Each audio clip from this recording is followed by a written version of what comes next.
Okay, so everybody should be seeing the Payroll Roundtable PowerPoint on their screen now. We will be recording this today because we have heard from a few staff members who are unable to attend this afternoon. For those of you who have joined us, we thank you for attending, especially in an afternoon. We know that is different than normal. We normally try to tackle this in a morning, but please try to stay awake this afternoon. We hope you didn't eat that heavy of a lunch. We hope we don't put you to sleep. And try to keep us awake and on our toes. Feel free to ask us questions during the meeting, anything you can think of. So I did just display the payroll context, so hopefully we have that all verified and we will send out the updated list after the meeting. And we would like to welcome some new district staff to LACA. We have Kristen Downey, who is now payroll at Maysville.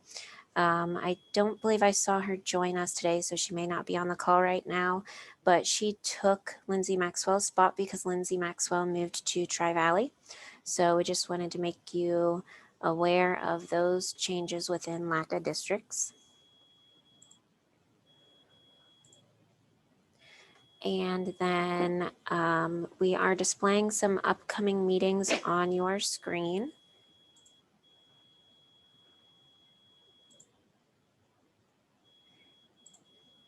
And the first one on the list, the redesign Wave 8 planning meeting, that is for the districts in Wave 8,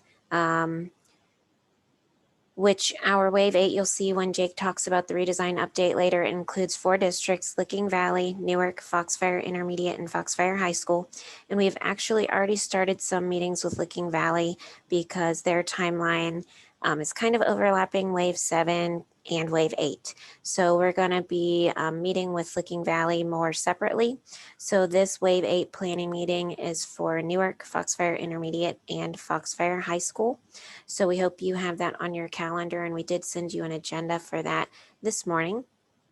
And then the new contract trainings that we typically have in the month of May, we have a redesign new contract and salary notice training the morning of May 19th. The classic training for that will be the afternoon of May 19th, and you can sign up for those on the LACA website. So if you're a classic district, you know that's going to be in the afternoon. If you're a redesign district, please join us in the morning. And then we will have a live district status call for all redesign live districts on May 20th. That is at 11 a.m. that day. We just normally do that by Zoom, touch base with everybody and see what's going on, see what's new, answer some questions. It's really beneficial to get all of those live districts together and discussing everything. So we hope you will join us if you are a live redesign district on that date. And then we have the fiscal year end accounting meeting at the fiscal advisory meeting on June 3rd. And the fiscal year end payroll meeting is with the Payroll Roundtable on June 10th.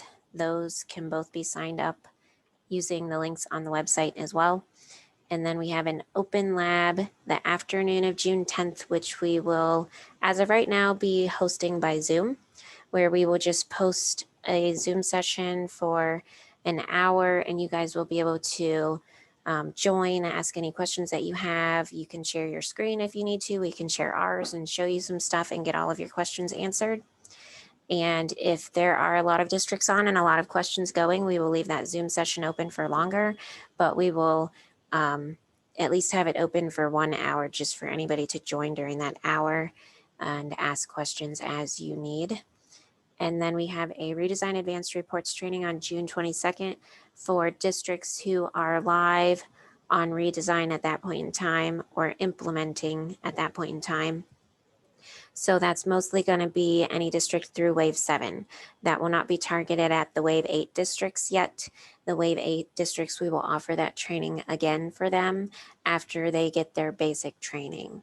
So if you've already had the opportunity to sit in the basic training, then please feel free to join us in that advanced reports training and sign up for that on the website.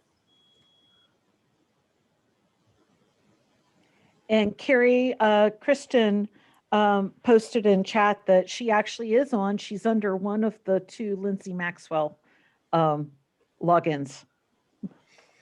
Okay, good to know. So welcome, Kristen. I did not realize that. I think also I've received a chat message as well that we also have Heather Ripple with us from Licking Valley.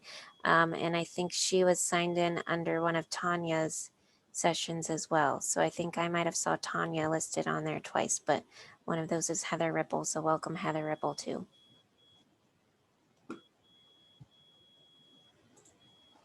So any questions on any of those upcoming meetings that we have scheduled right now?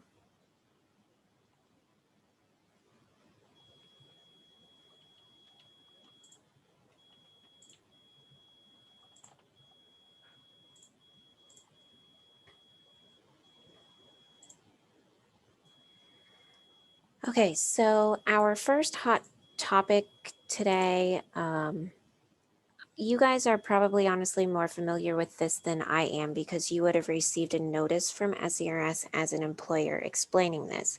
We just wanted to make sure everybody was aware and had seen that notice that the SERS surcharge amount for FY20 was recalculated. They increased that from $19,600 to $23,000 based on some of the results of the pandemic and how that influenced expenses and everything. So you should have received an employer notice explaining that on February 15th or dated February 15th. And if you owe a different amount for your surcharge than you originally were informed that you owed, those additional payments are due prior to July 1st. So we wanted to make sure you had that on your calendar and were aware of that if your district owes additional money. And we wanted to also make sure you were aware that both Redesign and Classic have been updated to reflect those new surcharge amounts so that if you were to go run the surcharge reports now, they would look different than they did before those updates. And that would be because they changed those dollar amount thresholds in the system. So if your surcharge amount was recalculated and you owe more or less, you could go rerun the FY20 surcharge report now to get a more accurate report to document with that payment that you now owe. So any questions or comments on that?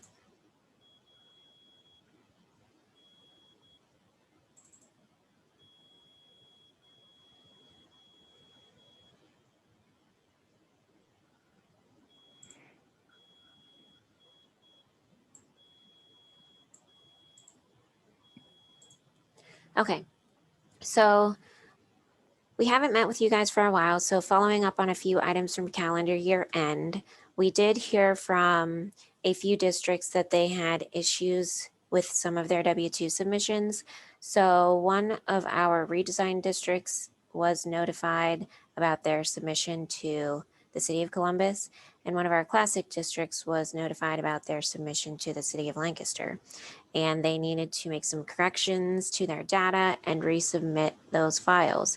So we worked with them through that process, but we did not know if anybody else had any issues or anything that came up from calendar year end that you wanted to bring up and ask questions about or discuss with the group, or anything that you're aware of at this point following up on the 2020 calendar year end that you know of with the cities that you filed with that are going to expect something different for the end of 2021, just so that we can help plan with you guys now.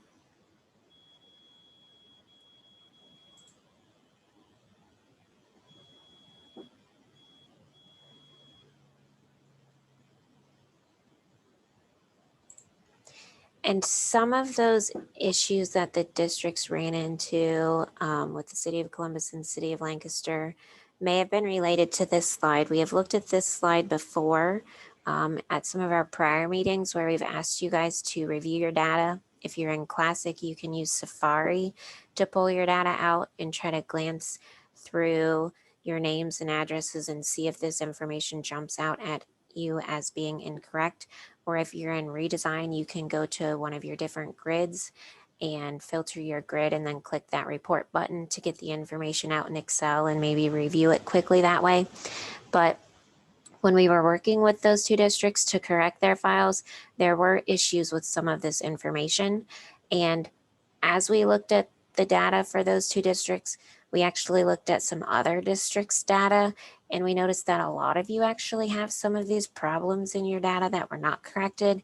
So I guess I'm just asking you to take the time to mark this slide and try to do some cleanup on your data, whether you're in Classic or redesign, to try to make sure you're meeting these expected standards, because it actually seems like the cities that had issues with some of our districts didn't pick on everybody. It may have depended on the person at that city who was processing the data. I'm not sure, but we did see issues in some of your other districts files. So we know a lot of you have some cleanup that you should do, so that hopefully you're not one of the ones getting notified next year after your submission. So, like I said, I know we've talked about this before. We probably saw this slide last spring because it was following the 2019 filing year that we were first notified about this cleanup that needed done. And then I think we saw it again before year end because we asked you guys to double check it. But I do know there's still some of this cleanup that needs done. And I know that's tedious work to try to review address information and name information, but it would save you a headache at the W-2 filing time if you can find some time to review your data and clean it up now.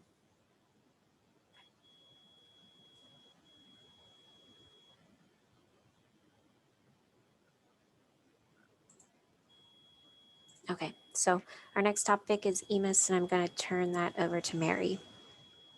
Okay, we're going to talk about staff EMIS reporting for year-end reporting. And what we're going to talk about are some changes or clarification in reporting, the staff reporting procedures, and then the staff demographics, and the staff employment records, the contracted staff, contract only record, some reports, and maintenance or changes in procedures.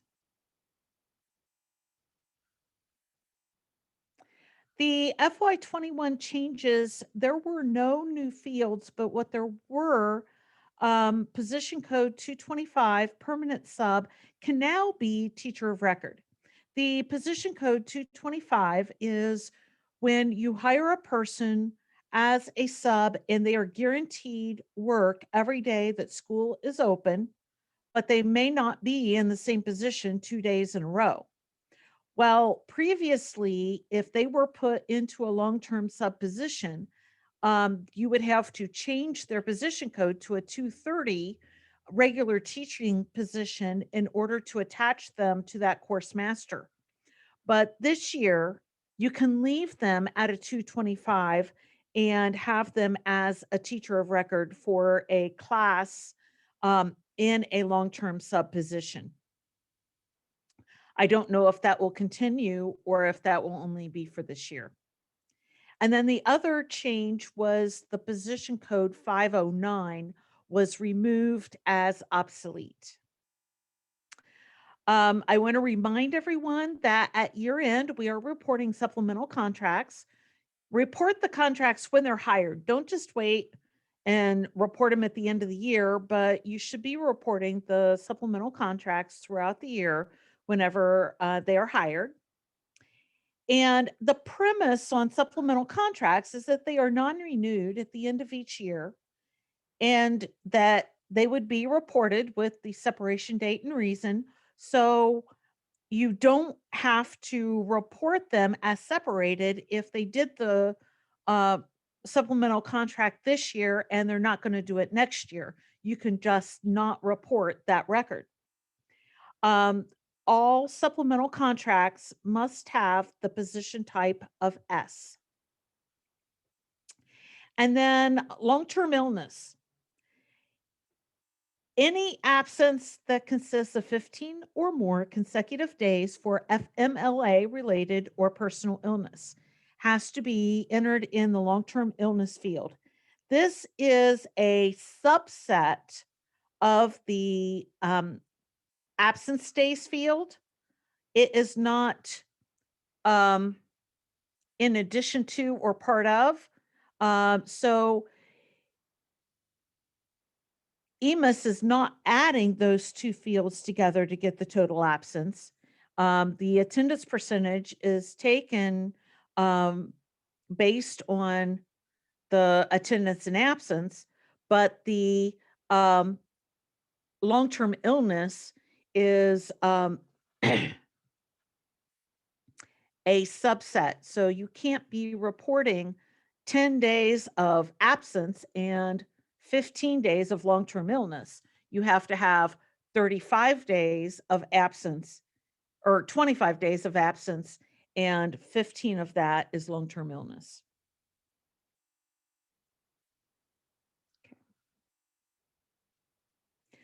Um, reporting staff that are no longer employed. The first scenario is the employee leaves prior to the last day of the current school year. So for this year end reporting, you will leave the position status as it was, probably a C, and enter in the separation date and reason. And then next year, you don't have to report that individual again because you have already reported them with their separation date and reason. Scenario number 2, you know they are leaving before they work any days next year. Go ahead and report the separation date and reason now.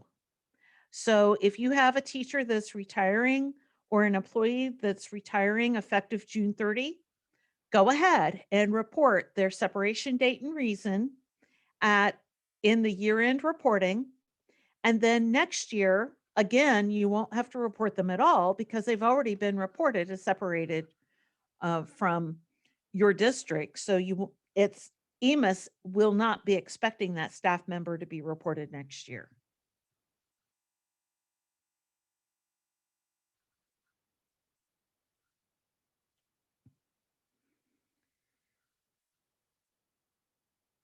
Report all employees that were employed at any time during the current fiscal year. Employees that were reported at the previous year end without their separation date and reason, but they have since left. And employees that are on leave of absence. Also report contracted staff, substitutes who are teacher of record, and all supplemental contracts, including employees whose only position is a supplemental contract. If the individual is on a board approved leave of absence, then their position status would be a P.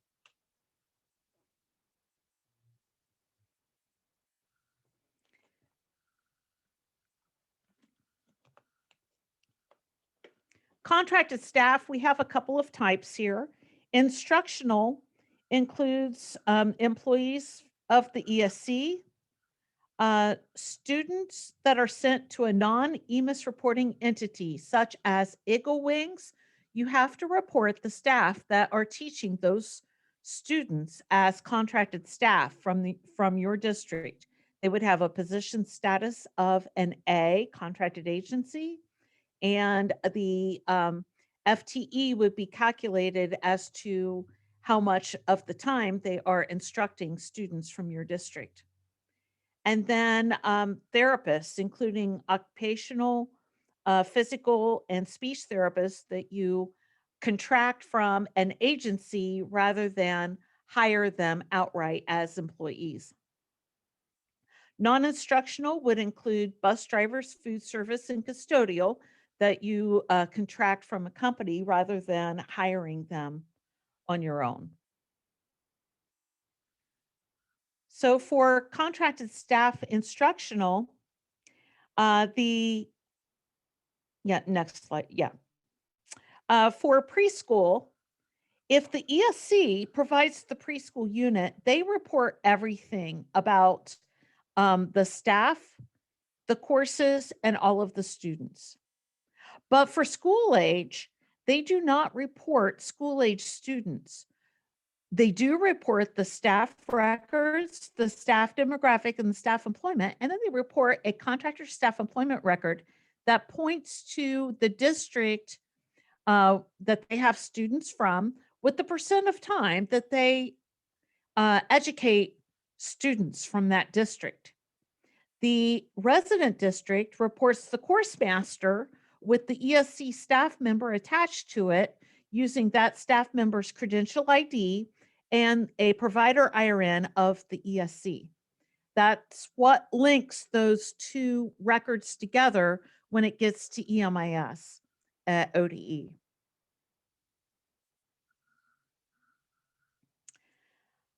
For non-instructional staff, for an EMIS reporting entity, the contracting district doesn't report anything, but the contractor district reports the staff demographic, the staff employment, and the contractor staff employment record.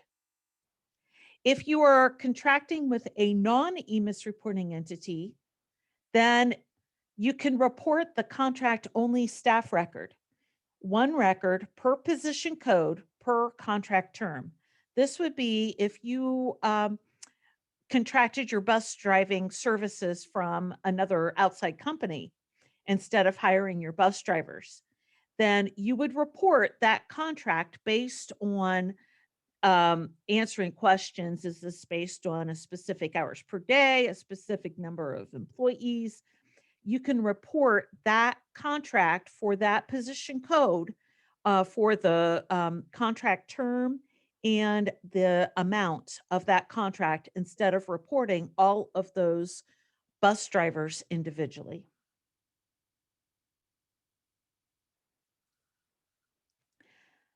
Right now, we're going to go through the staff reporting procedures for Classic, and then I'll go through the staff reporting procedures for redesign.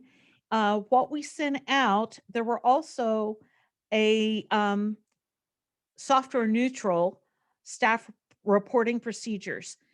What you report is the same if you are whatever kind of software you're on. If you're on EFP, if you're on state software, either redesign or classic. How you report it may vary based on your software. And so we're just going to go briefly through classic and then redesign.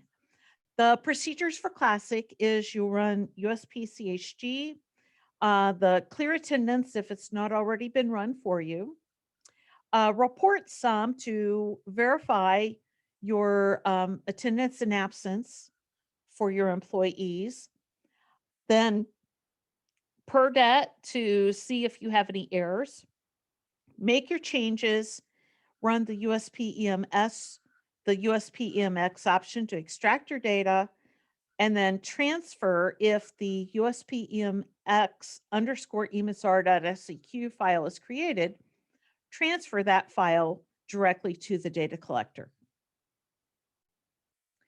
So USPCHG, the only option you really need to run right now is option 3.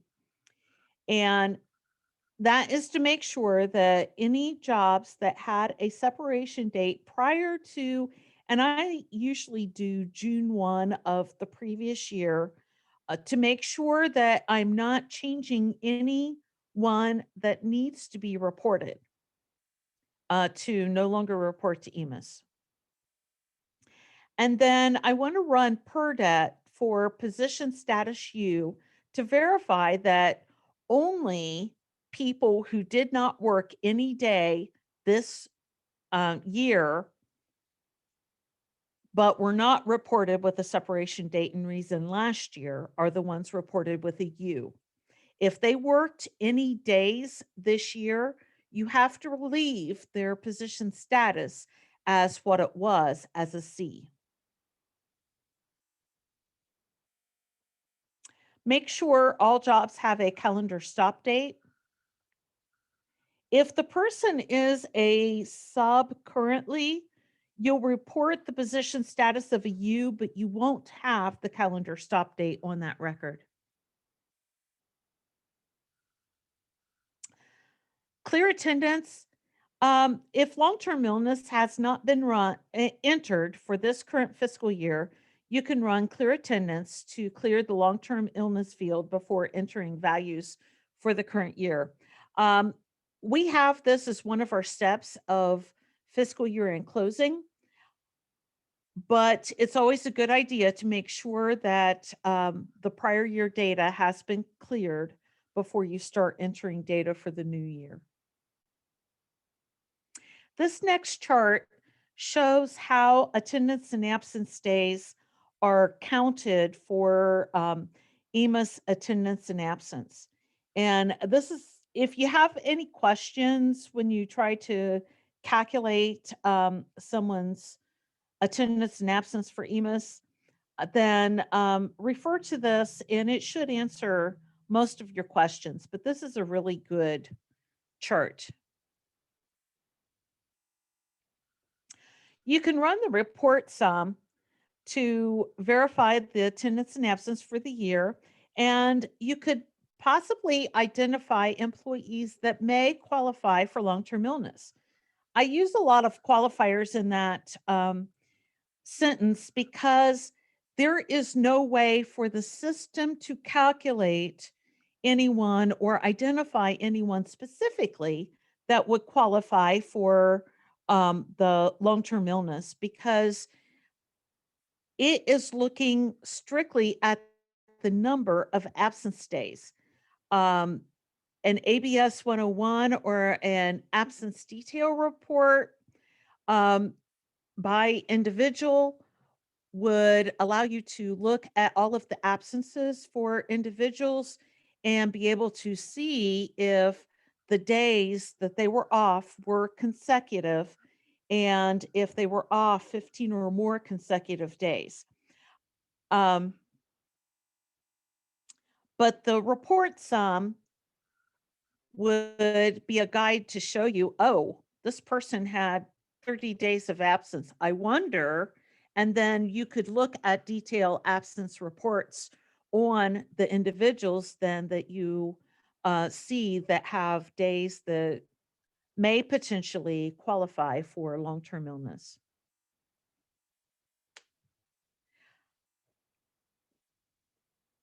The question was asked if vacation should be counted as part of long-term illness. Since vacation is not considered absence and long-term illness is a subset of absence, then I do not recommend counting vacation days, just the other absences before or after it if the total is 15 or more days. Vacation is not considered either attendance or absence. They're just basically thrown out of the attendance reporting calculation.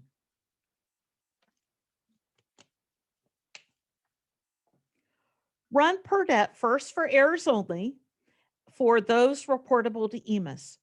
Correct your errors again and then run again for all reportable to EMIS and make sure that you have your new employees on there, especially any employee who was a sub but is now a long-term sub and is attached to courses as teacher of record.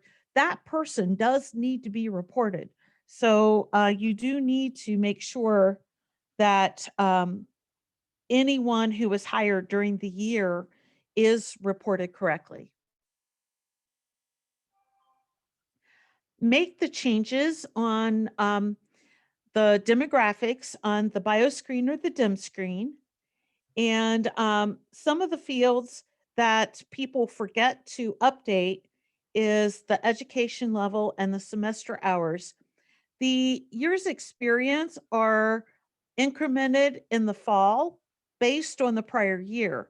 So we are not incrementing years experience at this time. For the employment record, we make the changes on job screen or position screen. one record for each position, and you can pay on one record but report multiple positions to EMIS, and update the records for changes in building IRN. If it is a new position, if you have a person who, say, was a teacher but is now a principal, then you would stop or separate the teaching position and create a new position record for the principal because it is a separate position code.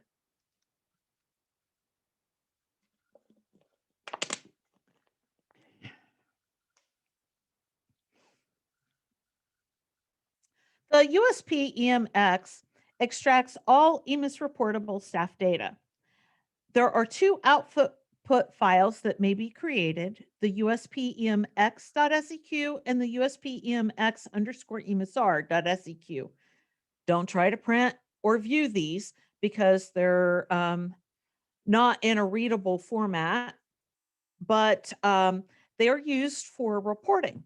So there is a program, EMIS-STF-FTP, that if the USP EMX underscore EMISR.seq is created, will transfer that file over to the data collector. The EMIS coordinator will run the collection, and there'll be level 1 validations before submission, level 2 validations after submission, an exclusion file, and missing staff file. And those need to be updated or corrected as much as possible.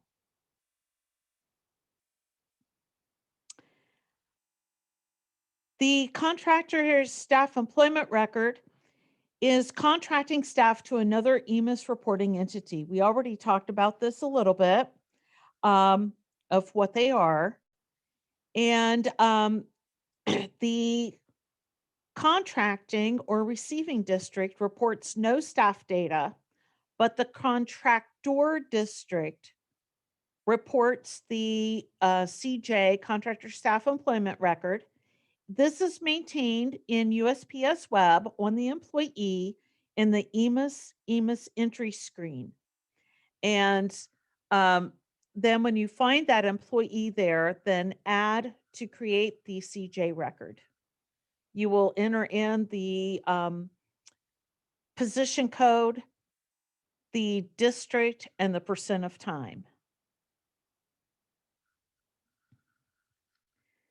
The contract only record is only for non-instructional positions. One record per employee, one record per contract per position code. This is also maintained in USPS Web under EMIS and contracts. This chart right here is really good to indicate what position codes can be reported through the CJ record or through the CC record, contract only record, and what ones have to be reported as individuals.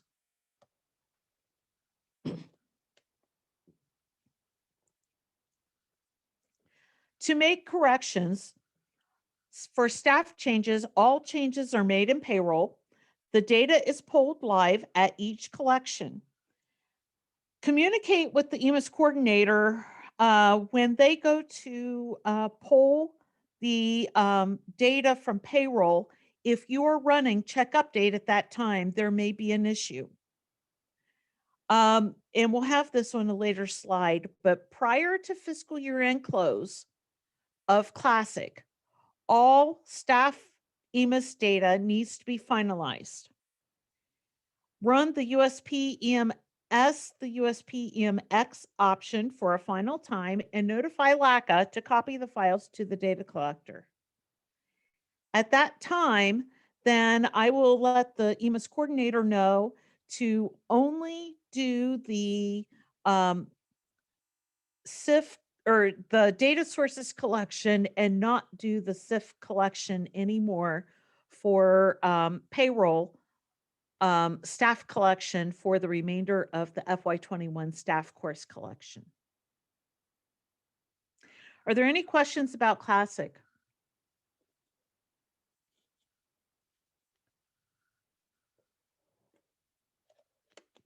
Okay. Now we're going to go to the redesign. This screen is actually pretty accurate. It seems a little more complicated because there are a few more records. Um, these are the fields that are required for the staff demographic record and what collection that they're required for. And the next screen is the screenshot. The next several screens will show where these fields are on the employee record, and then also we'll go to the position and then the compensation. The blue stars indicate fields that are reported to EMIS, and the green star is the report to EMIS box. The green star must be marked before anything is pulled for EMIS.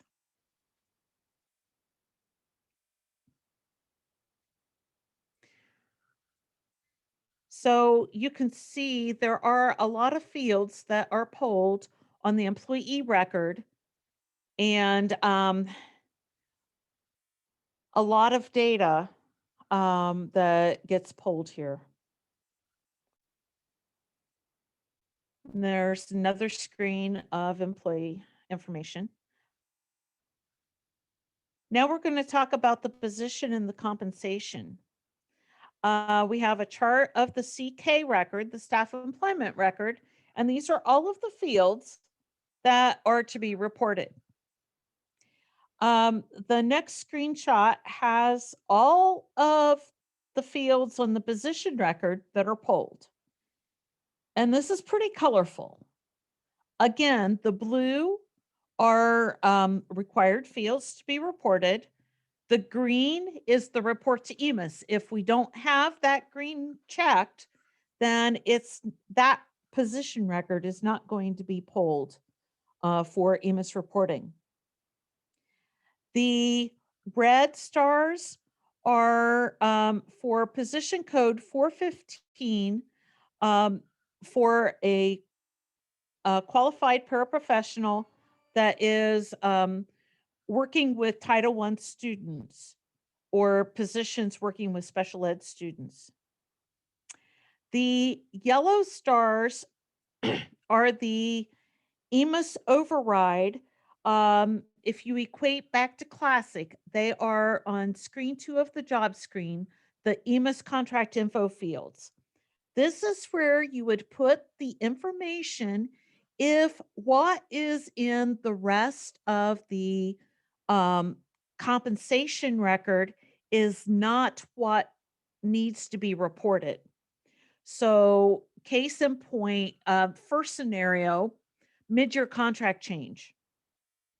When you have a mid-year contract change on an individual, the remaining workdays get calculated. So the workdays is no longer the total workdays for the year.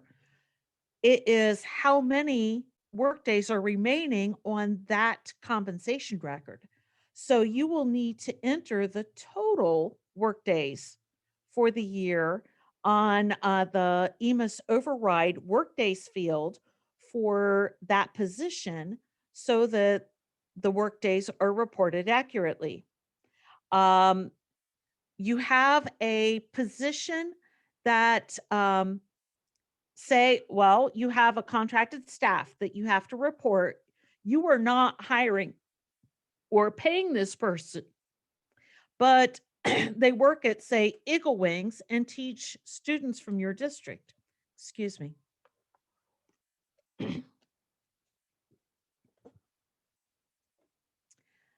You would put the information, the contract information that needs reported for that individual in these EMIS override fields.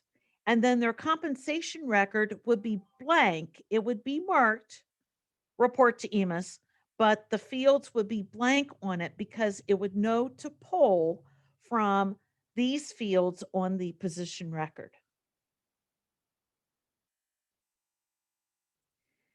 And then we have one more screen of the position record with a few more fields that are reported to EMIS.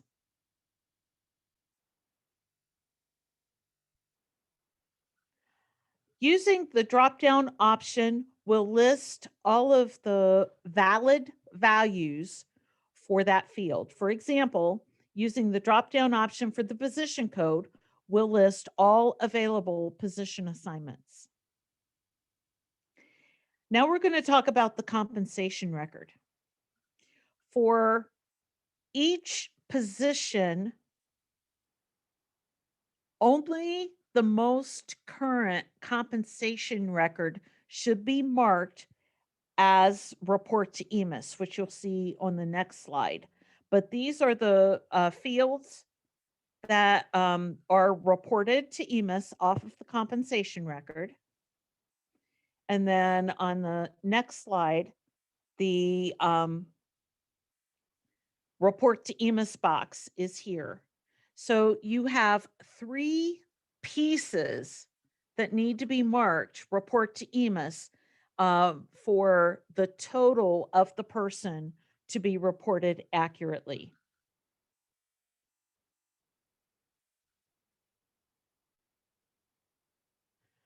There's some notes on the compensation. Keep in mind the contract salary amount is a calculated field.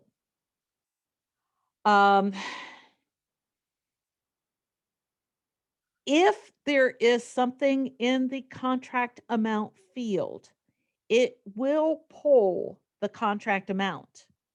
If there is not something in the contract amount, then the contract amount is calculated by taking the hourly rate times the hours per day times the number of days in contract, or the daily rate times the number of days in contract.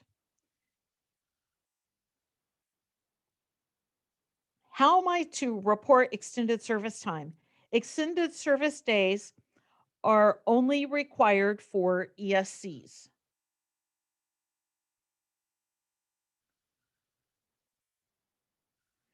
Another note is hours in day are not to include lunches. And then we've had a lot of questions about how to determine an FTE. The full-time equivalency is the ratio between the amount of time normally required to perform a part-time assignment and the time normally required to perform that same assignment full-time. Typically, you figure out what your full-time hours is, and then divide every one else into that. But it is position by position. It's not a universal. So not everyone is calculated based on 7.5 hours. If you consider a full-time bus driver as 4 hours, then all of your bus drivers will be based on the full-time or the 4-hour calculation. So our example here, if a full-time teacher instructs students for 6 hours per day, then a teacher that instructs for 3 hours per day would have a position FTE of 0.5, which is 3 divided by 6.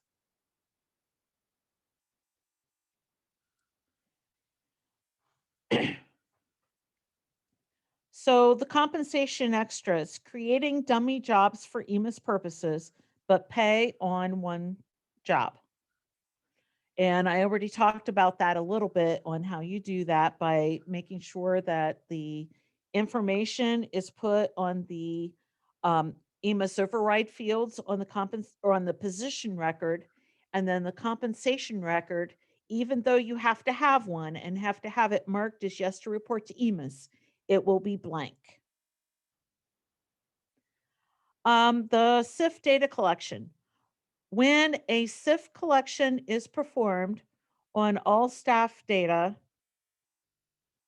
the local contract code and an alpha character will show in the local contract code as a reference to the compensation the CK record is for. In redesign, each compensation that is reportable to EMIS is reported separately within the position collection. So if you have two compensation records for a person and they're both marked for a single position and they're both marked as report to EMIS, then they will come across as um, local contract code 1A and local contract code 1B. If you see that, then mark the older one as not report to EMIS.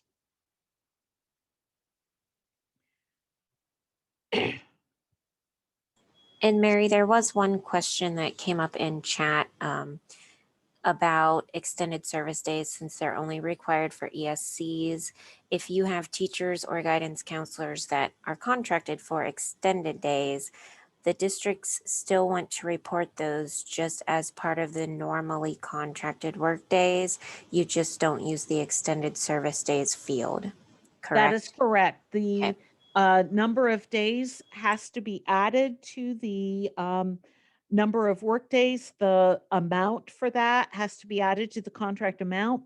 If you pay it on a separate job, then report it. Do not report the extended service job separately. Report it as part of the primary job for that person in the EMIS overrides field. But yes, you don't you don't use the extended service days field because you're not an ESC. And that is a good question. Okay. Let's go into the next slide. Still talking about redesign reporting, the EMIS contract services CC reporting process. Go to core EMIS entry and click the EMIS contracted services CC tab. Click create, and there is now a report to EMIS checkbox on that. So if you have a contract with, say, Laidlaw, and it goes through July 15th of last year, but it was actually for last year's contract, and you still have that in there, then you can uncheck the report to EMIS because it's not a current year contract. That was reported for last year.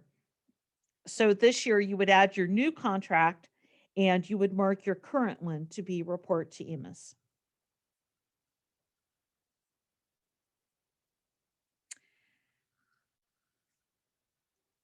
Populate the contract service fields accordingly.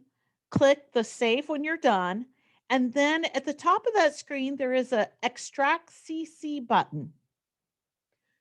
Click that to create your extract, save the file to your desktop or a shared folder where your EMIS coordinator can get to that file, and then they can upload that to the data collector. And make sure that they know that you have this file for them to upload.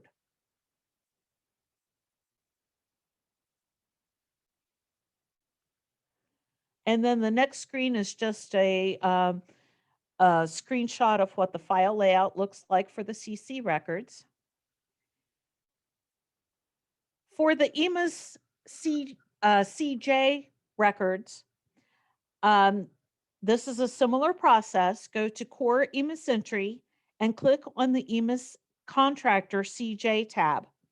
Click Create, select your employee and the position and the compensation record, and then put in the district IRN that they are assigned to, the position code, and the FTE, and hit save.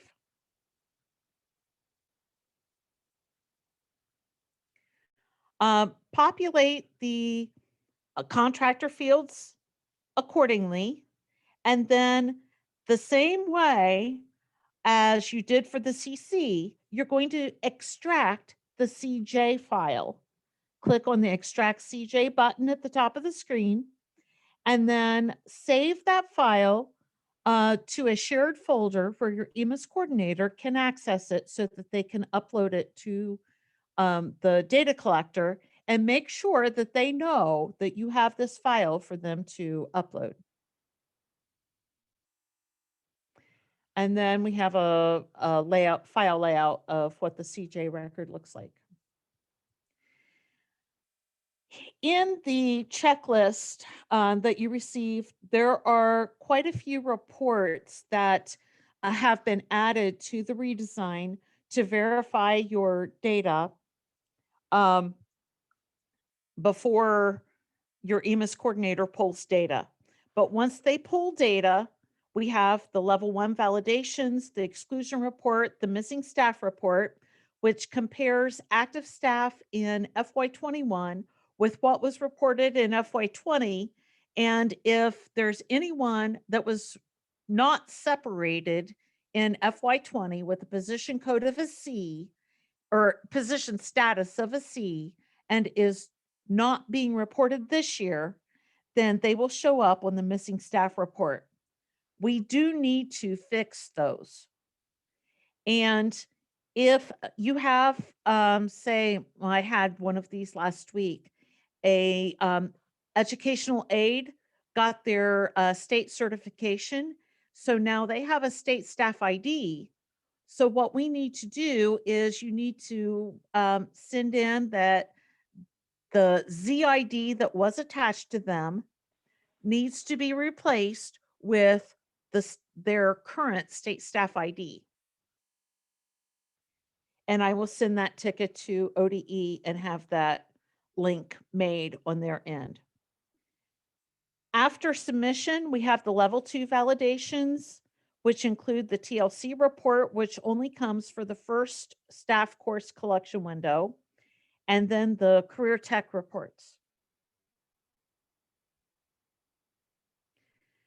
So just to review our fiscal year end procedures for Classic, prior to closing the fiscal year on payroll, everything needs to be entered for staff EMIS, and then run the USP EMS, the USP EMX option, notify LACA by sending a help desk ticket.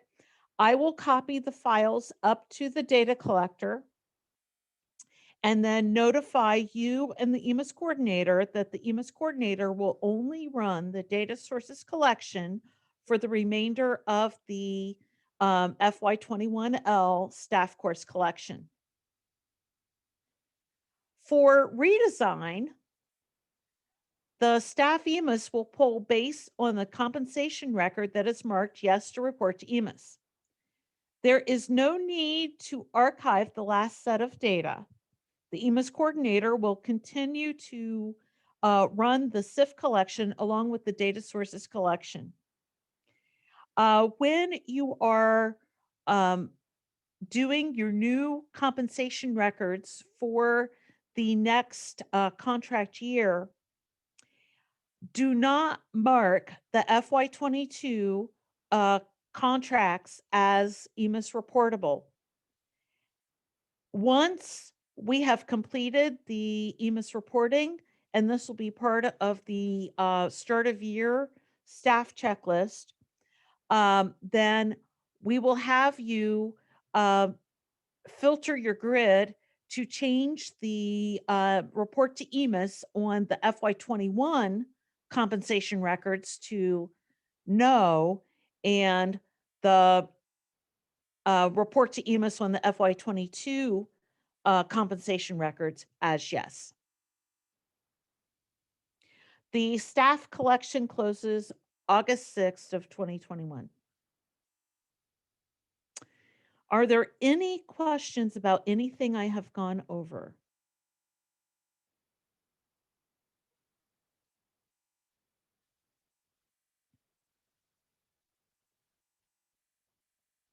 Okay. I believe the next topic on our agenda is open discussion. Is there anything that any of you want to bring up to all of the group? Any questions that, oh, I came across this and I don't know what to do and I have this situation. What are other districts doing about this?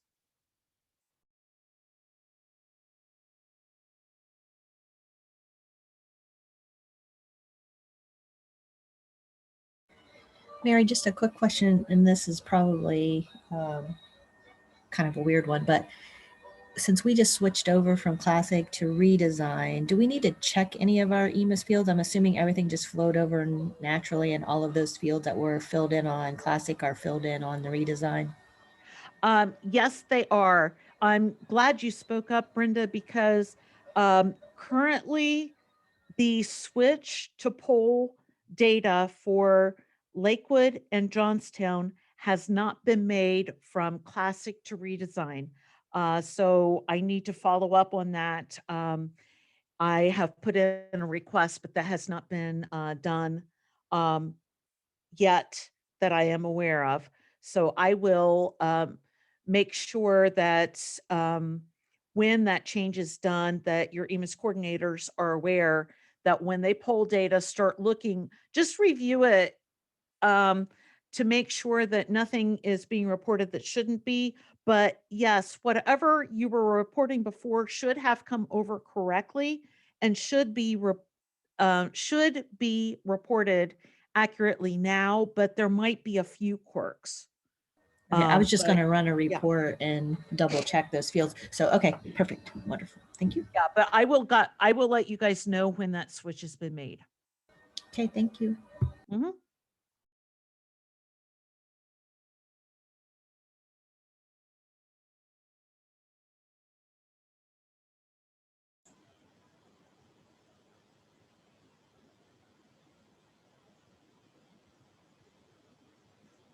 So while we're thinking of other questions, if we have other questions for each other or for LACA, why don't we take this time to take a 5-minute break, stand up, stretch our legs, and when we return, we'll continue this discussion if anybody else has thought of any questions they want to ask each other, and then we'll move on with the rest of the PowerPoint, if that's okay.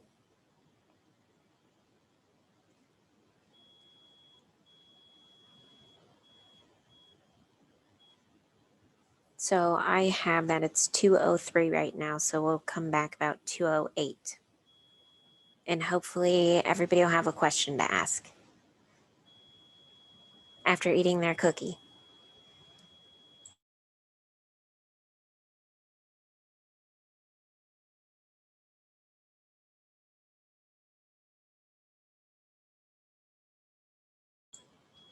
Okay, hopefully we have everybody back.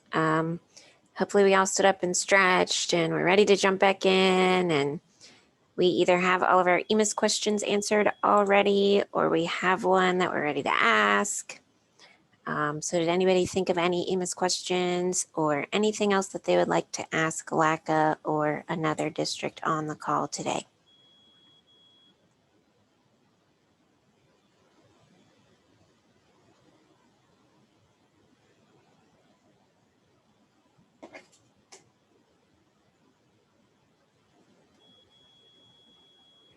Carrie, I think you need to be like Scott on our redesign touch base meetings and start calling out people. Yeah, but I know it's hard to think of a question if you don't have one. So I will thank Brenda for her earlier question, and I will turn it over to Jake because I think he is working on the next topic.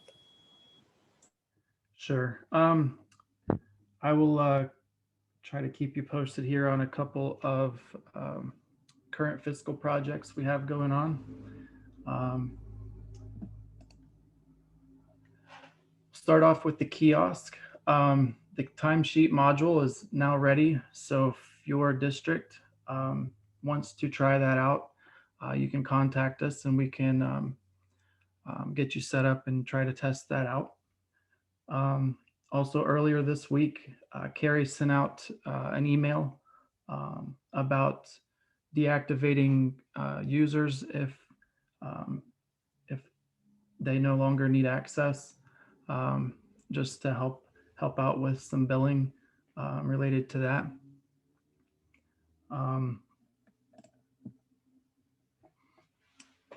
Next, going into redesign, just kind of giving you an update. As of October, when we last updated you, there were 283 sites live on redesign, 146 in Wave 6, with 368 total districts participating in redesign. The most recent update that we have is that there are 425 sites live on redesign, 198 participating in Wave 7, and 549 total districts participating. So a pretty considerable jump in the last 6 months there.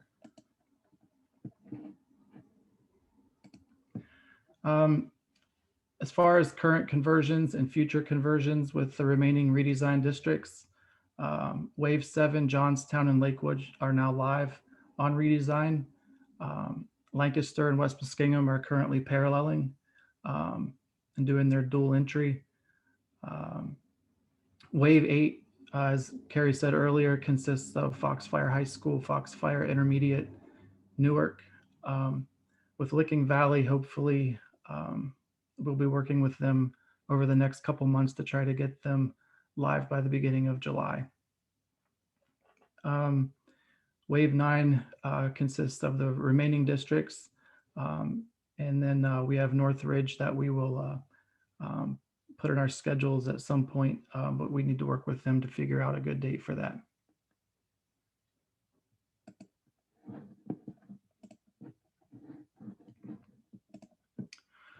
Okay, so as far as Wave 8 is concerned, and the districts that are participating in that, we will have a planning meeting in a couple weeks, which will ask some questions that we will need to need answers for a MCOECN questionnaire that we have to submit. We'll also give you some instructions on cleaning up your classic data and discuss some other scheduling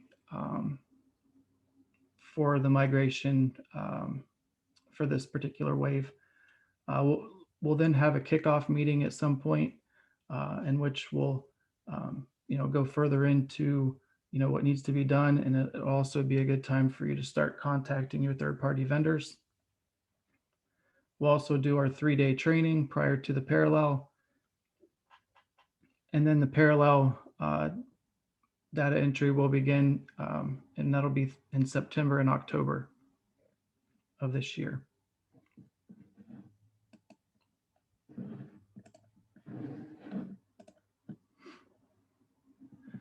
As far as future redesign updates and part of the roadmap of improvements for the redesign software, inventory will be added in August of this year. Workflows are hopefully going to start being added in September of this year, with the initial workflows being requisitions, budget transfers, and employee onboarding. We don't have a tremendous amount of information on these at this point, but we'll try to keep you informed as we get and learn more about these improvements. Document management and archival has actually kind of already started, which I'll get into in just a second. But that is also another feature that they're working on to try to implement as an improvement into redesign, as well as expanded printing capabilities so that third-party printing softwares aren't going to be a necessity anymore, and also some HR functionality that they're going to try to incorporate to improve the redesign software.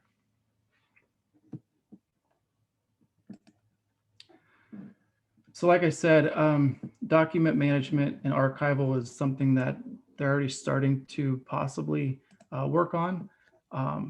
As of April 12th, a release came through that enables you to start bringing in files that you can bring into redesign through the file archive. So I just wanted to kind of give you a little demo of the file archive and kind of give you a review and show you kind of how the new feature works as far as bringing in files that you can save to the file archive. So give me just a second here so I can bring up my demo instance. So as a review, to find the file archive, you will sign in and go to Utilities and choose File Archive. When you go to the File Archive, you'll see 4 tabs at the top of the archive. The Payroll Archive, and you'll most likely already have a lot of different folders or what they call in redesign file sets that populate your payroll archive. And these are payroll reports that are system generated, such as per pay reports, ACH submissions, payables reports, monthly, quarterly, calendar year end, fiscal year end reports that are generated when there's an event such as a closing a posting period or processing payables or generating submissions. And those are saved here in the payroll archive. Pay form archive is generally going to be pay slips that were generated in Classic that we imported into your redesign database during the migration. And we tried, I believe we've put at least the current year plus a previous year so that you start out with a history there that you can access and redesign. The W-2 archive, you will have, I believe we've tried to at least bring in 5 or 6 years worth of W-2s that you also have that you can just access here in the system.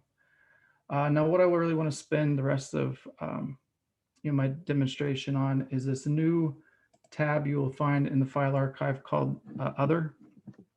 And this is where you'll be able to bring in reports that are not system generated. These are reports that, if you, instead of searching for them on your hard drive or in another folder somewhere, you can just save straight to redesign and organize them however you see fit. Everyone, when they first choose this Other tab, will see the folder, or they call this a file set called Legacy Reports. And basically, it's just kind of a generic folder that they've started out with to where you can start compiling reports if you wanted to bring them in to redesign. You'll see this is kind of laid out similar to anything else in redesign with somewhat of a grid layout. You have your typical icons that you can use, such as view, edit, and delete. You also see a button at the top of the grid that says create. Create will enable you to create a brand new folder or a brand new file set, which you can title whatever you want. If you want to organize your reports by year, by user, by type of report, however you want to organize any new reports that you bring into redesign, you can create the folder or the file set here. For instance, I'll just create just a test file just to show you how that works. And as you save it, it adds that file set to to your other tab option. If you were to view each file set, it would show you a list of the reports that you have in that particular folder or file set.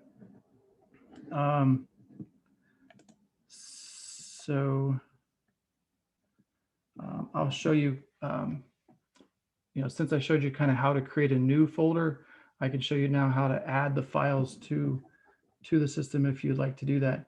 And you can do that either through the view button or the edit button. Either one will give you this setup to where the add files button appears. And when you click add files, you have this option. If you already have a folder open and if you have some files that you want to bring into redesign, you can drag from, an existing folder. You can drag something over to this gray box. And when you do that, it automatically adds the file, as you can see kind of in the background. If not, you can also select the file, find a report that you want to add to your folder, and you can also add it that way. You can add multiple files if necessary. If you have a lot of different files you want to bring in, you can just drag them over or select them and add them, as you see fit. As far as I can tell, I've been able to successfully add PDF files, Excel spreadsheets, Word documents, text files, and also even images. I've successfully been able to add to redesign using this method. So like I said, once you start compiling files inside of one of your file sets or folders, you'll start to see the typical redesign usefulness, such as you can filter, you can sort reports. So as you start to build kind of a library of reports that you want to bring in, it just kind of works the same way a lot of the redesign grids would also work. If you want to open your file or open a file from one of these folders, you'll see the generate report button here. You can generate the report. It'll download, which there it is. And then you can see your report. So your report, your PDF, whatever it is that you've downloaded, I've successfully been able to open all kinds of different types of files. But I thought this would be a useful time to just kind of demonstrate this example in the file archives. So we've kind of detailed those out, the steps and everything in the slides. So if you want to try that on your own, you can. Keep in mind that whatever you put in this other tab, other users will be able to see those. But if you do run reports, if you run any type of report that you think would be useful to kind of just save within the software that doesn't automatically generate, this is a good place to try to do that. So does anybody have any questions on the demo that I've kind of showed you at this point?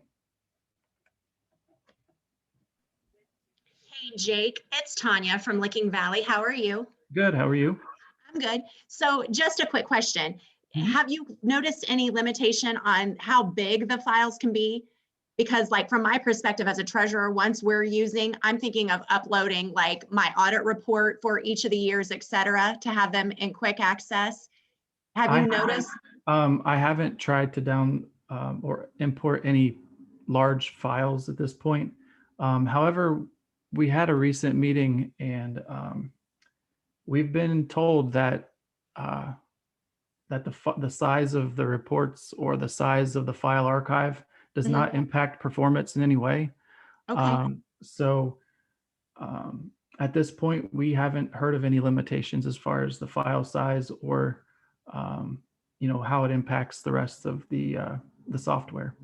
Okay, I'm just thinking as a treasurer, when we organize all of the reports we have to pull for audit each year, whether it be our GAAP audit or regular financial audit, having one place to store all the files as we make them would be outstanding. So that's why I kind of wondered. And then once we get the reports back from them, to put them in that same location so that we kind of have one cohesive file that has everything in it would be helpful. So, okay, that was that question. And then I don't know if you're okay with me circling back to what you were talking in regards to kiosk.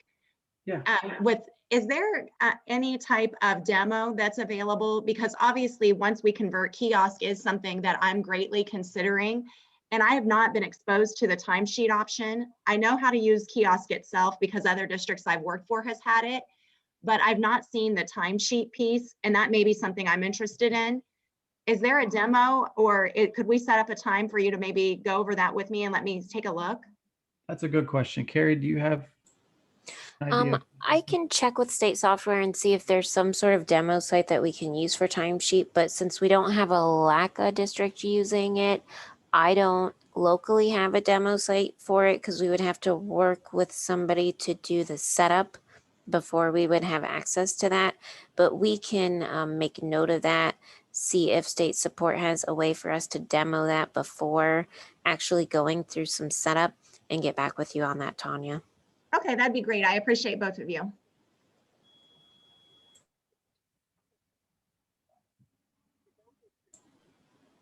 And then, Jake, I do see another question in chat.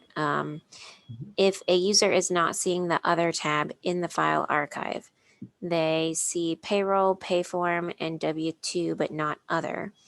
That's a good question. In doing some research on this, I did see that there were certain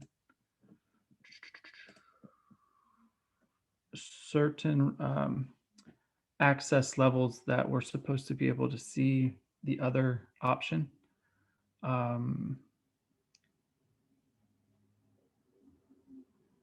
Which I believe should have been seen with at least group manager access. So if you have group manager access and are not seeing the other tab, that's an issue we're gonna have to look into. So I've made a note of that. That was submitted by Monica. So we'll check into that for you, Monica, and get back with you on that as well.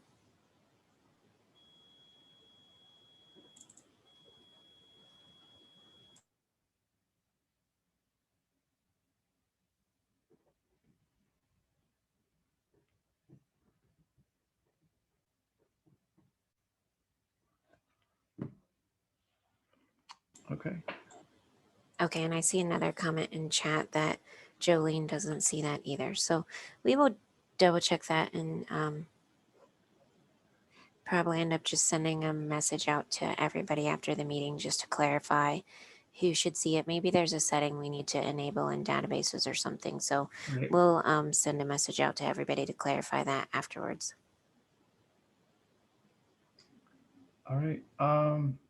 Carrie, I think you are up next with an update on eFinance Plus.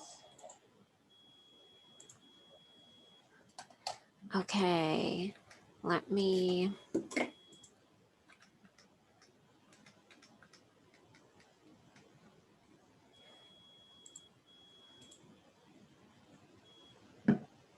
Okay, sorry, I had clicked a little too far ahead in the PowerPoint, but I'm back on the eFinance Plus side. And the update that I have for you right now is that currently any districts who are implementing eFinance Plus, they are in round 10 and they are converting to go live July 1st. There are no LACA districts in this current round. The round that is coming for training and conversion July 1st through December 31st with a go live date of January 1st of 2022. The sign up deadline for that round is April 23rd, tomorrow. And again, as of right now, we don't have any LACA districts who have notified us that they wish to participate in that round, but I just wanted to make sure everybody was aware of the deadline for tomorrow if your district is considering that. But as far as we know, all of our districts who remain on Classic are planning to migrate to the redesign instead. So I don't have any other updates on eVinance Plus at this point in time, unless anybody has any questions about that software package.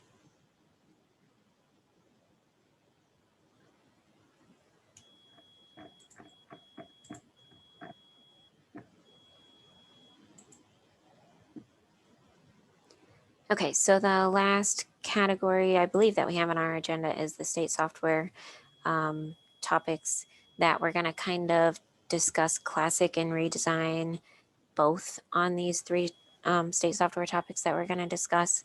So first we're going to talk about entering calamity days.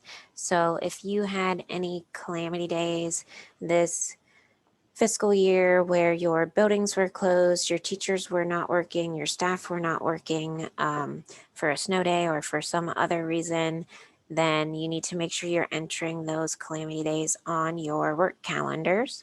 And if you have any makeup days that are going to be needed because of calamity days that were used, then those need to be entered as well. As you are updating your calendars in Classic and Redesign, you do not want to enter calamity days or makeup days on your default calendar, just those calendars that actually have work days.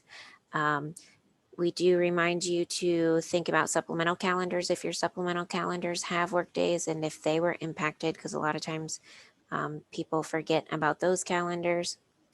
So update them if applicable.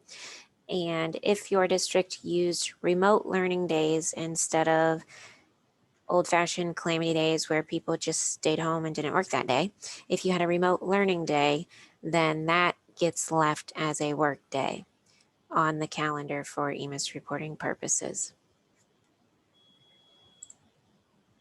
So we have a chart here that explains the different day types and where that information is pulling from, if it's a service day for retirement purposes or not, and just maybe a good reference as you're thinking through some of those updates that you're making to your calendars at this point in time in the year. And how do you make those updates?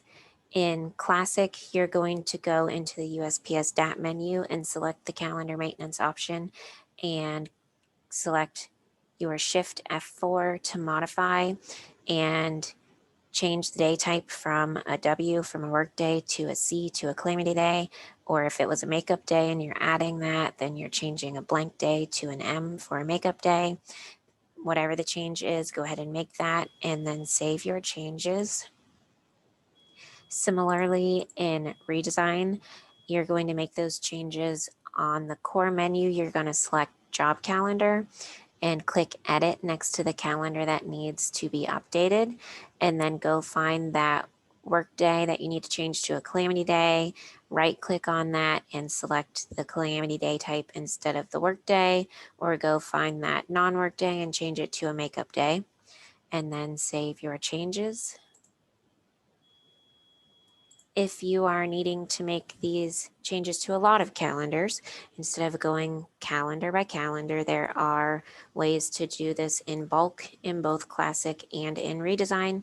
So if you are a Classic district, then when you go into calendar maintenance, instead of modifying an individual calendar, you can use your Shift F9 for your F19 option to mass change, and you will see a screen like this. It will ask you which date you need to change, on which calendars you need to make that change, and what the day type should now be.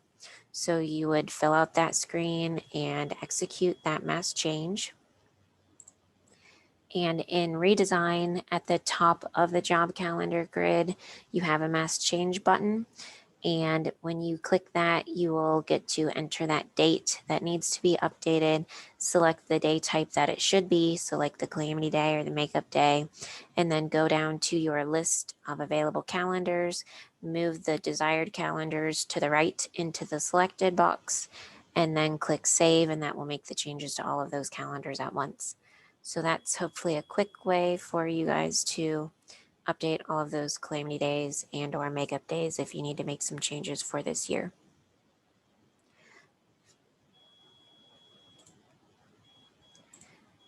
talking about calendars. Some of you may have already started, but if not, this is a good time to start thinking about entering your new calendars for the next fiscal year. And we'll look at both classic and redesign. So in classic, you're going to be in calendar maintenance again, and you're going to have to add each month of the new fiscal year to all of your calendars. Enter all of those work days, holidays. That's kind of a tedious process going through and entering the W over and over and over again. You also have to remember to add blank months to your default calendars or any other calendars that don't have work days during a certain month. You still need to add that blank month and save those changes. In redesign, you're going to do the same to your job calendars by editing the existing calendar. When you find that calendar in that job calendar grid, click the edit button next to it, and then you can add work days a little more quickly than you could in classic. In the middle of this screen, you see that what I have circled with a blue box. You have a date range. You can enter a start date and an end date, and then select a day type. You then have a checkbox that you would check if you want to include weekends as work days, or you leave it unchecked to leave the weekends blank. And then you click mass update, and that populates all of those work days very quickly for that date range. So you can do the date range of the whole school year, or you can do a couple different segments of the school year, like from August through Christmas break. Update all those work days. Then from, January to the end of the school year, update all those work days. Then you can, modify individual days by right clicking on them and changing them as needed. And once you have that calendar populated as you would like for the whole year, remember just to click save at the top. So if you're used to classic, the concept is very similar, but I do think it's a little bit more user friendly, and I think you will like that in redesign.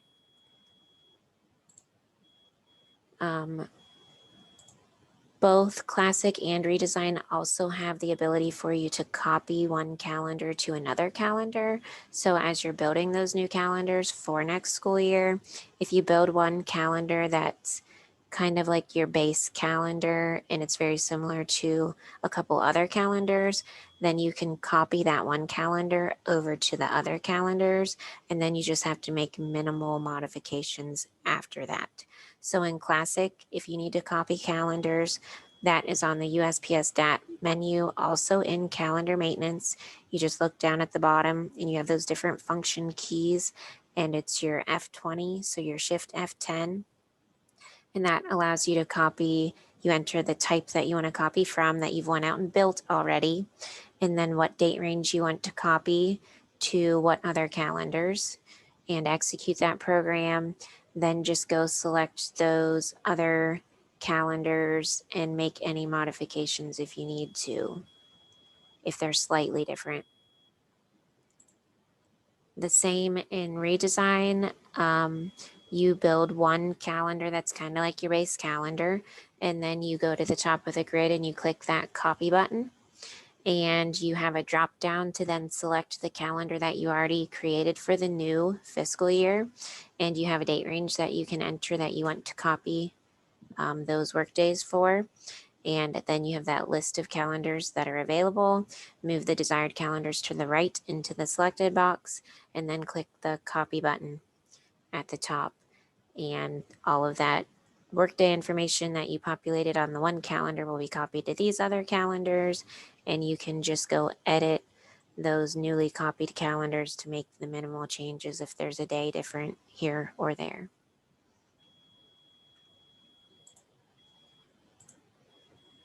So once you think you have all of your calendars entered for the new fiscal year, we ask that you verify them. We recommend in Classic using the calendar report and running that for the fiscal year or the contract year, just to make sure the days are correct to the individual's contract. So if somebody's contracted for 260 days, the calendar actually shows 260 days, not 259 or 261. It should really match what they're contracted for. So run this calendar report for all of your calendars and go to the bottom and look at your grand totals, add your work days plus your holidays. You most likely will not have any calamity or makeup at that point in time, but add those grand totals up and make sure that adds up to the right number of days for those calendars. And the same is available in redesign on the reports menu. You have the job calendar report. You can enter your beginning and ending date the same, like for the fiscal year or the contract year, and select your desired calendars, generate the report, scroll to the bottom, and verify those grand totals add up to the correct number of days. Another nice feature that is available in redesign, if you're actually viewing the job calendar or editing the job calendar, up in the top right, there is a day count totals grid.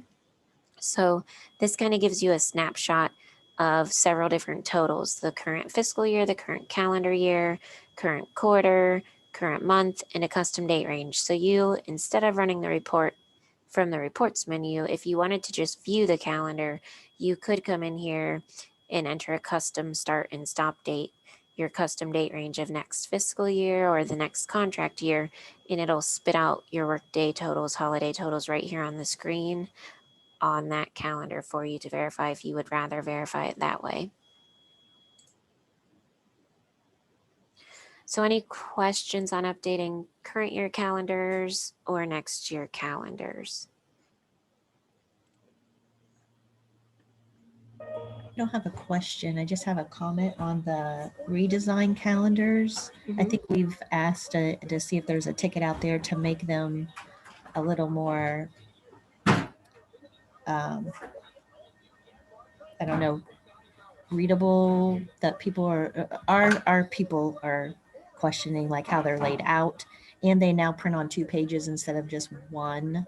So it's making that a little more cumbersome. So I didn't know if anybody had asked if there's going to be maybe a fix for that they'll all print on 1 page, or I believe we have submitted that information in a ticket. I don't remember if there's an issue open that's scheduled for any time that's already been decided, or if it's still on the list that the prioritization committee has to review and then schedule sometime in the future.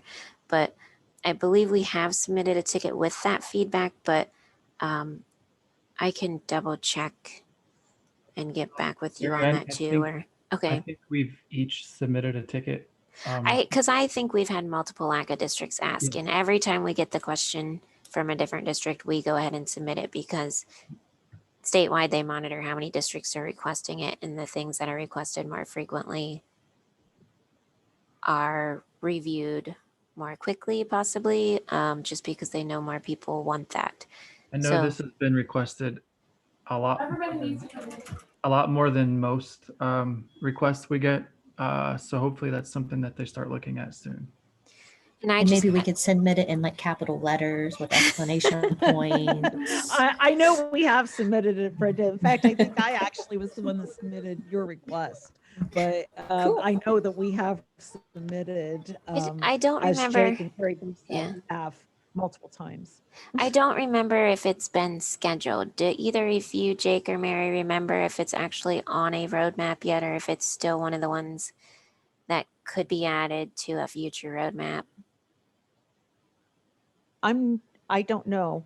Okay. I can do a little bit of checking, but I don't know on that. Yeah, I haven't heard that it was being scheduled yet either, That it but was I do scheduled think that yet. I think it's kind of a high priority as one of the items that can slide in if they have a hole somewhere. So it's just, I know that it's been requested dozens of times all over the state. So it's an issue they need to look at soon.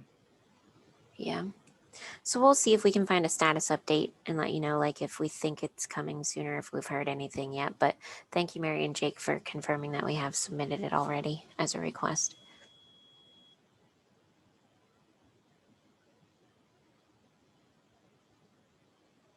And one other tip that I can offer for both classic and redesign districts, LACA recommends that you build your calendars for the entire fiscal year or entire contract year. So if you're building a a calendar for like your teachers and they're contracted August through June, go ahead and build the whole contract year now. If you have somebody who's contracted August through the end of next July, we recommend you go ahead and build that full calendar now, because then when you review the report for the full year, you can verify that you have the full number of days accurately entered. So you are able to go like month by month or quarter by quarter, but LACA just recommends building a whole year at once so you can verify and actually make sure the days are allocated accurately upfront, so that you're not in any sort of bind later, or so that you're not discovering the issue like at the STRS advanced time when you have days wrong on your calendar. You catch it sooner rather than later.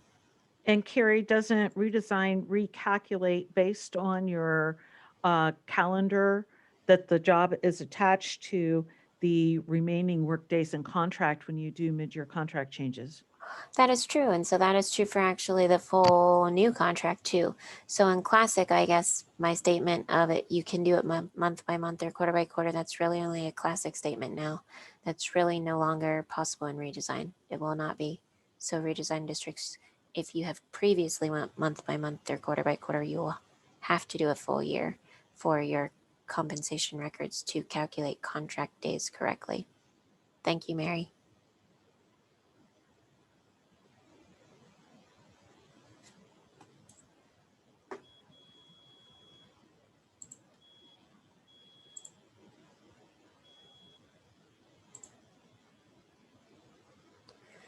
Okay, so a lot of you coming up on the end of the fiscal year will be converting personal leave to sick leave or converting personal leave to pay, depending on your district policy or your negotiated agreement. So if that is something that you do coming up in the next few weeks, just review that policy or that negotiated agreement and see what it says. And there are some programs available in Classic and in Redesign to assist you with that conversion. And it just depends if your scenario falls into one of the categories that can actually be converted through the program. Some of our districts, unfortunately, still have to do a little bit of this manually if the program isn't as specific as their policy or their agreement is. But pull up that policy or negotiated agreement, see what your district does, and hopefully you can use one of the programs that are available to streamline this and kind of automate this for you. Both Classic and Redesign can convert personal leave to sick leave based on a couple different options. They can convert one personal leave day to one sick day, 50% of the unused personal leave to sick days, convert the unused personal leave balance -1 to sick days, or carry over one personal leave day to the next fiscal year and convert the remaining balance to sick days. So those are your options. If your policy or negotiated agreement says something different for converting personal leave to sick leave, then you may not be able to use this. But if it falls into one of those categories, then you should be able to use this program. So when running the program, you can include or exclude partial days or hours, depending on what your policy or negotiated agreement says. And you can specify a minimum number of days or hours that are required in order for your staff to do the conversion if your policy specifies that. And when you run the program, you can select by appointment type, pay group, or contract start date in case you have different groups of employees who have different policies, or different groups of employees who have this conversion happen at a slightly different time of the year. So looking specifically at Classic, the program that you're going to use to convert personal leave to sick leave is on the BENAC menu. It's the PL to sick option, and we recommend you run it first in projection, then verify the resulting report, then run it in actual. And when you run that program in actual, it's going to add some accumulation or accrual records to your attend screen. It's going to add a negative accrual of personal leave and a positive accrual of sick leave, to impact your balance accordingly. So there is one comment here on the slide that your accumulations may differ if you're excluding partial days or depending on those conversion options that you selected. Like maybe the one that said carry over one personal day and convert the rest to sick leave, it wouldn't necessarily zero out your personal leave balance if you're trying to carry one day over. So you might see a negative 2 personal leave and an accumulate, different amount of sick leave.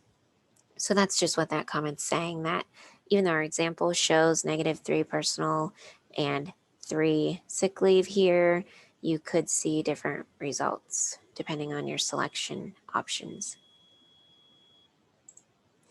And the same thing is true in redesign. That program that you're going to use to convert personal leave to sick leave is on the processing menu.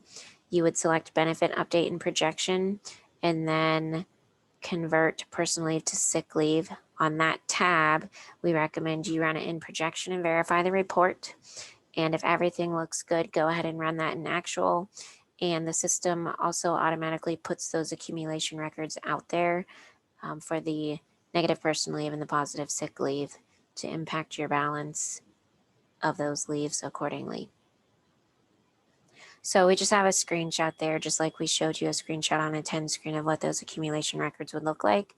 We just have a screenshot there of the core leaves area, the accumulation tab, where you would see those accumulation transactions sitting after you run this program in actual.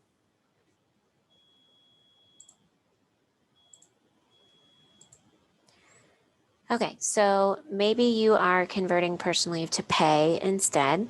So there is an option that will actually post a payment to Classic's Up to Cal Future or Redesign's Payroll Payments Future.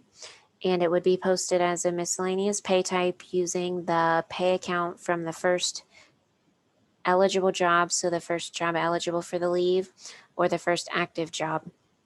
But it does swap out the object code from that job and changes it to a 122 object for certified or a 152 object for classified.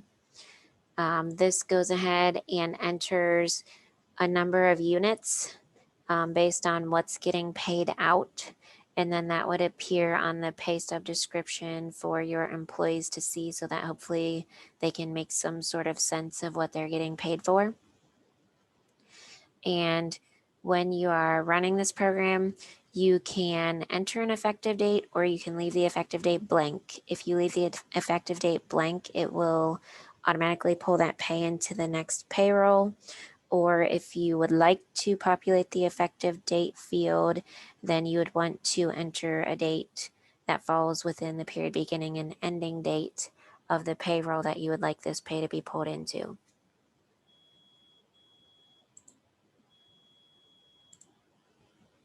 And so just like when we converted personal leave to sick leave, when you're converting personal leave to pay, you have a couple different options. One option is the rate at which you want to pay out the personal leave. You can have the system use the rate from Classic's job screen or Redesign's compensation screen, or you can enter a flat rate. And if you're entering a flat rate, then there's actually 4 different rate fields in both Redesign and Classic that you can populate. If your policy pays, $100 for the first day, $50 for the second day, $25 for the third day, if every day is paid at a different rate, you have up to 4 different fields that you can populate those flat rates in.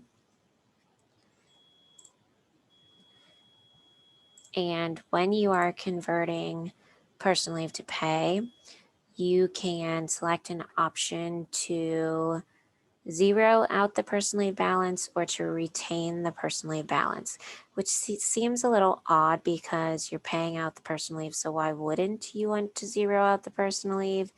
It probably depends on if you need to turn around and run like personal leave to sick after you've done personal leave to pay. Maybe you have something negotiated to where you convert one day to pay and you convert the rest to sick leave. If so, you wouldn't want to zero out your personal leave quite yet because you're not done yet. But that option was written in there just because when they created these programs, they asked districts across the state what their policies were at the time. And that was one way to allow more districts to use these programs. So you will be asked that. And so just think through, when I run this program, do I want my personal leave to be zeroed out or not? Again, like when converting personal leave to sick leave, you can include or exclude partial days or hours based on your policy or negotiated agreement. And you can convert based on a percentage of balance if that is spelled out in your policy. And if so, you would just enter the percent that you wish to convert.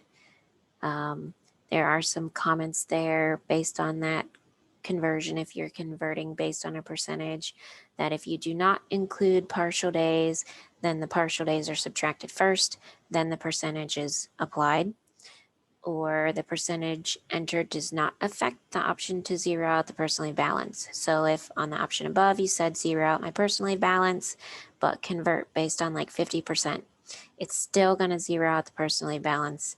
It's not just going to reduce the personal leave balance by 50%.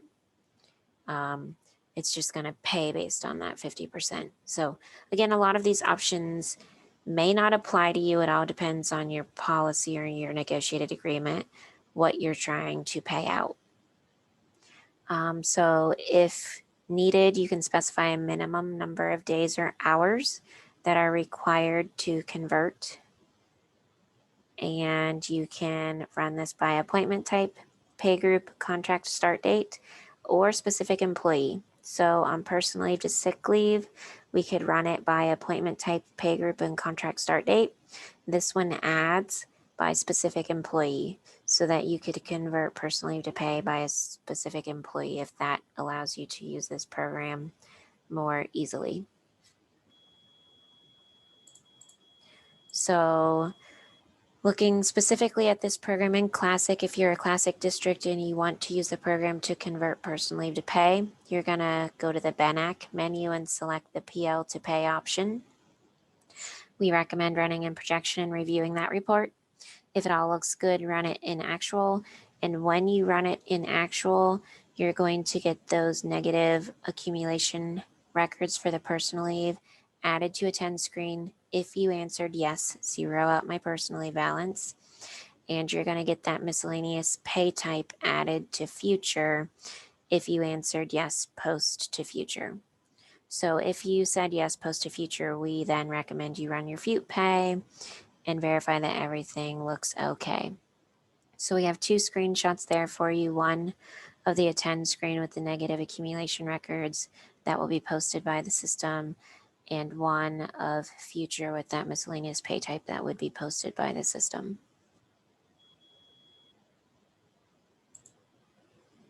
If you're a redesigned district and want to use this, you're going to find this option on the processing menu. You're going to select benefit, update, and projection. And then on the convert personal leave to pay tab, you're going to run this in projection and review that report, and then run it in actual. And just like in Classic, you're going to get some negative accumulation records that are posted for the personal leave days and a miscellaneous payment posted in future. As long as you answered those questions accordingly, yes, zero out my personal leave, and yes, post to future. So your screenshots are showing the core leaves accumulations tab, that accumulation record that will be posted automatically, and then the future pay area. So payroll payments future, where you will see that miscellaneous pay type appearing that the system posted automatically. And we do recommend that you run the future pay report, which I think most of you use the LACA future pay report, to verify all that pay information pulled through as you expected.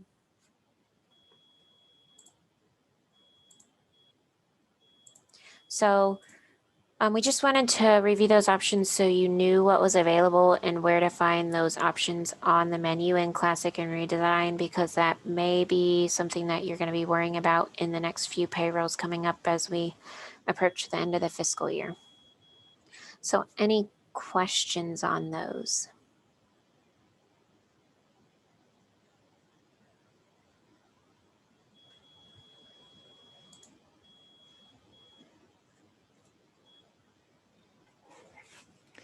And Carrie, as a couple follow-ups to questions asked earlier, there is no indication on the ticket for the job calendar as to what release that is scheduled for. So my guess is it's not officially been scheduled yet, but it Okay. has been requested multiple times across multiple ITCs.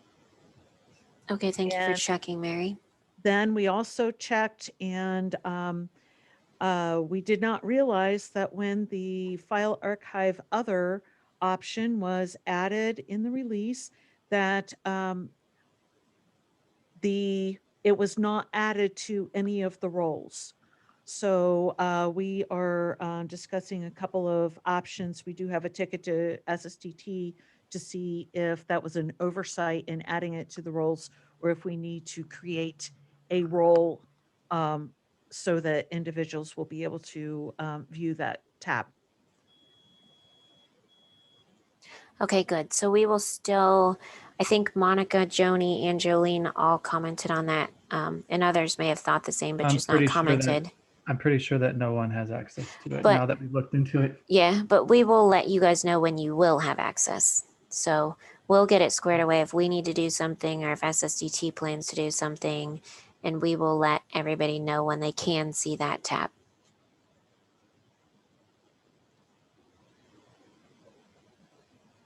Thank you for checking on those, Mary and Jake. So, any other questions today?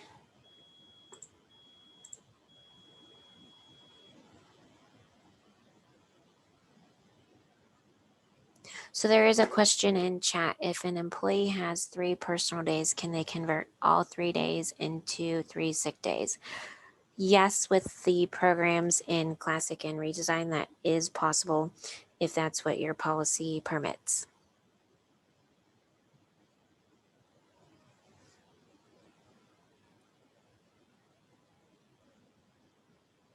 So if you have not used the program before, as you're testing that, if you see something that you're not getting the results that you expect, feel free to submit a ticket or give us a call.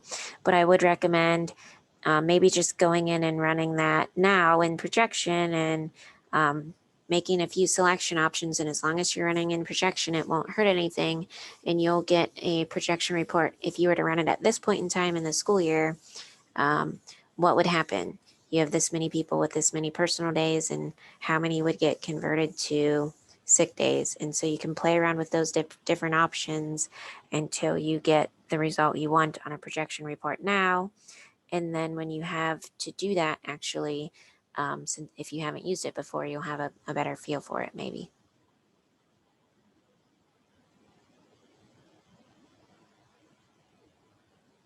So there's another comment in chat. Can they set up a tab to convert sick leave to personal leave? We can submit a ticket on that. I have not had that request before that I recall. So can I ask for a few more details on that? And whether you want to put them in chat or send us an email on that, just more specifically what your policy says so we can convey that to SSDT when we request that or ask if that's possible. Like how many sick days would somebody be converting to personal leave? And are there any other requirements? Like, do you need a minimum number of days? Would you need to be able to select by pay group, by specific employee? Just so that when we send up that question, that we can spell out a few more details if you wouldn't mind. letting us know about that.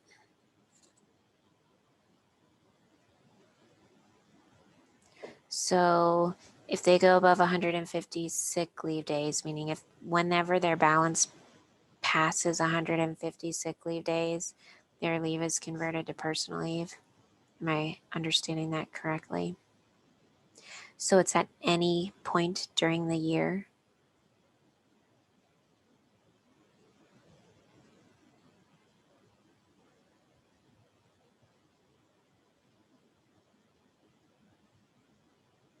Okay, so anybody as of the end of the school year that has a balance above 150, that entire balance over 150 is converted to personal leave?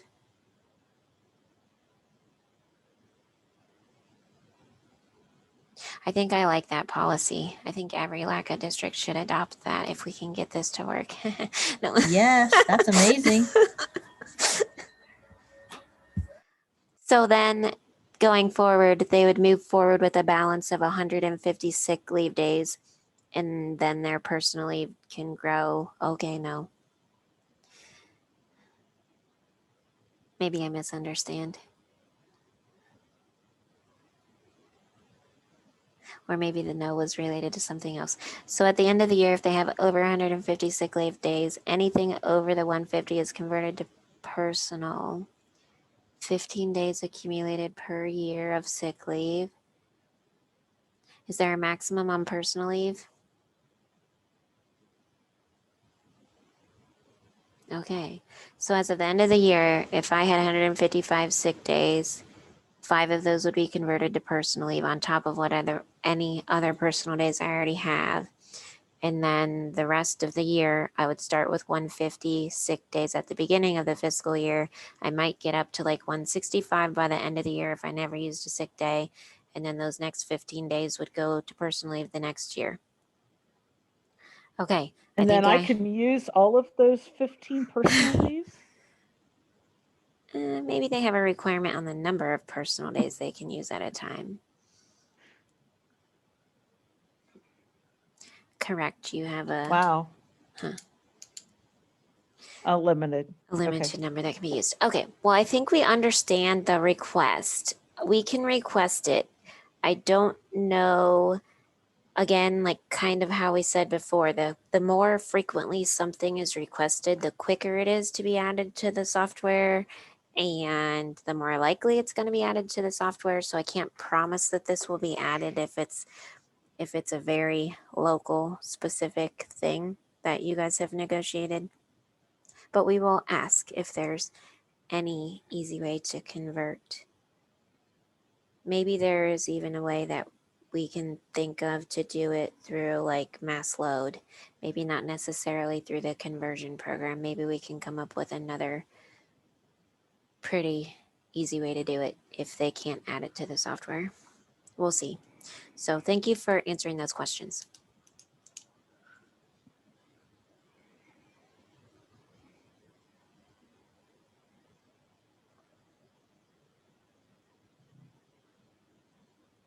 Any other questions or requests? Did I mention the calendars? No, Brenda, I don't think you did.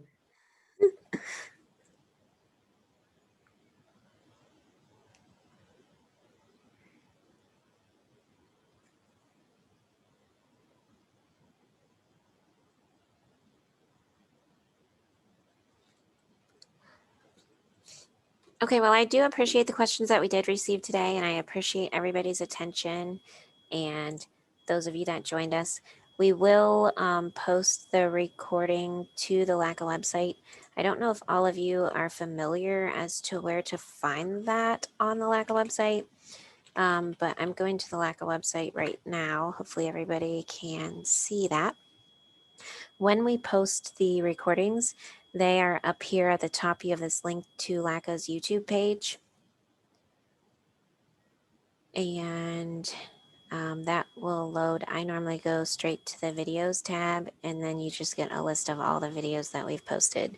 So anybody who missed part of the meeting or wants to hear part of the meeting again, once this recording downloads, we will get it posted out here for you. And I think Mary and Jake followed up on some of the questions. So we have the one question to follow up on, the convert sick leave to personal leave. And we will let everybody know when they can see the other tab in the file archive. And we will also let Lakewood and Johnstown know when the EMIS SIF information will start pulling from redesign instead of classic. But other than that, I think hopefully we've answered all your questions today. So unless anybody has anything else.